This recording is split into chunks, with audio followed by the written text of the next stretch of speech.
एकतर UPSCची तयारीसाठी पैसे नव्हते, दुसरीकडे आर्थिक चणचण होती। त्यासाठी तिने मित्राकडून लॅपटॉप मागितला। तो लॅपटॉप पैशाकरता तिने विकला। तो मित्र लॅपटॉप परत मागत होता। करणार काय? त्यासाठी अंजली पांडे नावाच्या तरुणाने स्वतःच्या अंगावर कास्टिंग सोडा टाकून लुटीचा बनाव केला। मात्र पोलिसांनी तिचा बनाव उघडा पाडला आहे। या तरुणीविरोधात ठोस कारवाई करणार आहेत। त्यासाठी पोलिसांनी कोर्टाकडून परवानगी मागितली आहे।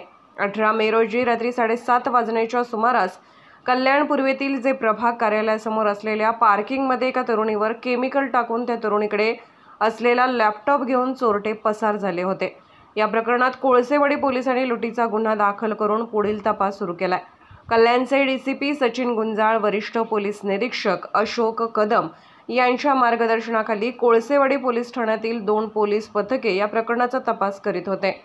जेव्हा या प्रकरणाचा सखोल तपास सुरू झाला तेव्हा तक्रारदार तरुणी अंजली पांडे यांनी पोलिसांना जी माहिती दिली त्या माहितीवर पोलिसांना संशय आला। पोलिसांनी अधिक खोलीत जाऊन चौकशी केली असता पोलीस तपासात धक्कादायक माहिती समोर आली आहे। ती माहिती अतिशय धक्कादायक आहे। अंजली पांडे नावाची तरुणी अंधेरी येथे राहत होती। UPSC परीक्षेची तयारी करत होती। तिचा मित्र कल्याणमध्ये राहतो।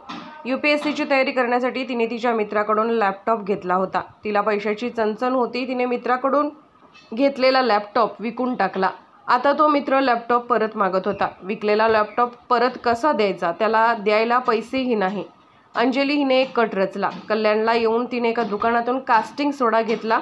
ज्या दुकानातून सोडा खरेदी केला होता त्याचे CCTV फुटेज हाती लागले। पोलिसांनी याची अधिक चौकशी केली व त्या चौकशीनंतर अंजलीने कबूल केले तिने मित्राकडून घेतलेला लॅपटॉप विकला होता। तो पुन्हा परत करता येत नसल्याने तिने हा कट रचला।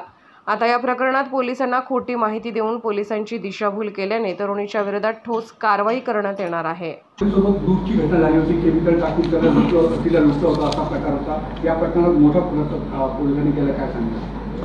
दिनांक 18/5/2024 रोजी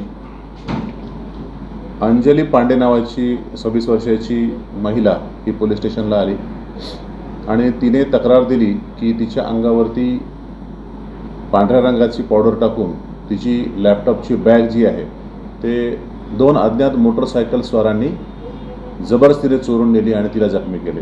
त्यावरून पोलीस स्टेशन कोळसेवाडी 610/2024 कलम 394 आणि 34 असा गुन्हा दाखल होता। सदर गुन्हा तपास करण्यात आलेला आहे। सदर गुन्ह्यामध्ये लक्षात आले आहे की सदर महिलेने बनाव करून खोटा अशा प्रकारचा घटना घडल्याची पोलिसांना माहिती दिलेली आहे। त्यामुळे सदर गुन्ह्यामध्ये जेव्हा तपास केला तेव्हा लक्षात आलं की ही महिला जेव्हा कल्याणला उतरली त्यावेळी ज्या सार्वजनिक स्थळी ती घटना सांगत होती त्या पार्किंगमध्ये ती गेल्याचं कुठेही निष्पन्न होत नव्हतं। पार्किंगचे जे काही साक्षीदार होते त्यामध्ये पार्किंगमध्ये मोटरसायकल लावणारे आणि त्याचे कॉन्ट्रॅक्ट घेतलेले लोक आणि बरेचसे आजूबाजूचे साक्षीदार आहेत, परंतु ते कोणीही सांगत नव्हते की अशी घटना घडलेली आहे। त्यामुळे त्याबाबतचा संशय अगदी गुन्हा दाखल झाल्यापासूनच होता। जेव्हा तपास केला त्यावेळेला लक्षात आलं की सदर महिला ही पश्चिम भागात गेली होती आणि त्याचा CCTV फुटेज पाहता तिने एका केमिकलच्या दुकानावरून कॉस्टिक सोड्याचं एक पाकिट विकत घेतल्याचं लक्षात आलं आणि त्यावरून तपास केला असता पुढं हा खुलासा झाला की महिला जी आहे ती आर्थिक चणचणीमध्ये होते। तिने UPSC क्लासेस करायचे होते पण त्याची फीस द्यायलासुद्धा पैसे नव्हते आणि त्यासाठी तिने हा जो लॅपटॉप आहे जो तिच्या मित्राचा होता तो तिने विकला आणि त्यापासून 4,500 रुपयाच्या जवळपास तिला जी काही अमाऊंट मिळाली त्याचा उपयोग करून ती दुसरे स्वतःचे खर्च भागवण्यासाठी तिचा उपयोग केला। परंतु ज्यावेळी मित्राने हा लॅपटॉप मागितला त्यावेळी तिला अशी भीती वाटली की आपले रिलेशनही खराब होतील आणि पैसेही देता येणार नाहीत। त्यामुळं हा असा खोटा तिनं बनाव केला। त्याबाबतचा व्हिडिओ आमच्याकडे आहे, जर आपल्याला आवश्यक असेल तर तोही दाखवण्यात येईल।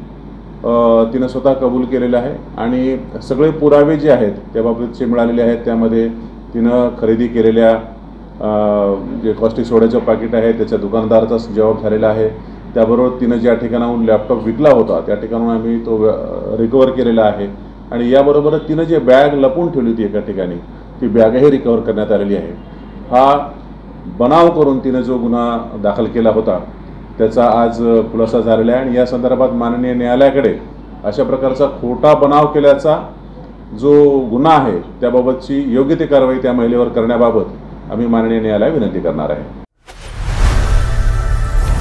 लोकनायक न्यूज